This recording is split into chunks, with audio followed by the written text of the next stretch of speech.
tassello, come ha detto il presidente, di lungomare alla città di Cagliari, ai cittadini, alla fruibilità per tutti i cittadini.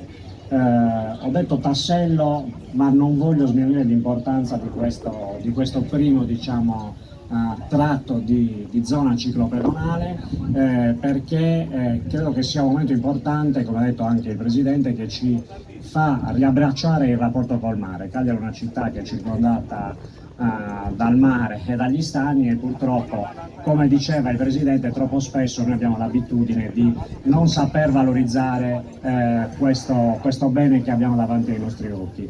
La città deve riappropriarsi del suo rapporto col mare. Per fare questo una parte dei progetti li ha già presentati Massimo, ma stiamo lavorando con l'autorità portuale per ripensare completamente tutta l'area della pineta di Susico, che penso, da cagliaritano, che sia uno dei luoghi più belli che abbiamo in città e dei luoghi meno valorizzati.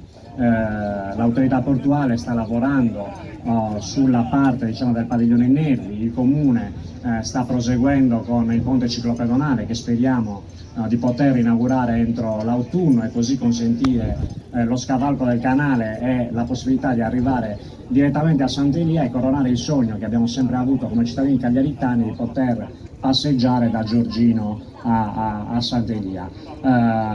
Permettetemi di dire che interventi come questo aiutano anche a recuperare uno spazio di vita, di fruibilità, anche di intrattenimento per la città. Oggi tutta la parte di intrattenimento è concentrata nel centro città, e avere altri spazi che possano permettere ai cittadini di godere del fresco, del bel tempo, la possibilità di prendere un aperitivo piuttosto che mangiare qualcosa è importante, perché significa offrire alternative e anche aiutare le difficoltà dei residenti di certe zone. Quindi grazie ancora a tutti, grazie ancora alla Regione, che è sempre stata vicina con il Presidente per la realizzazione ovviamente di questo importante progetto, con la convinzione e la speranza che progetti come questo, insieme a tanti altri, possano aiutare, insieme alla collaborazione che abbiamo sempre avuto sia con l'autorità portuale che con la Regione, possono aiutarci a far crescere la città e l'intera Sardegna. Grazie.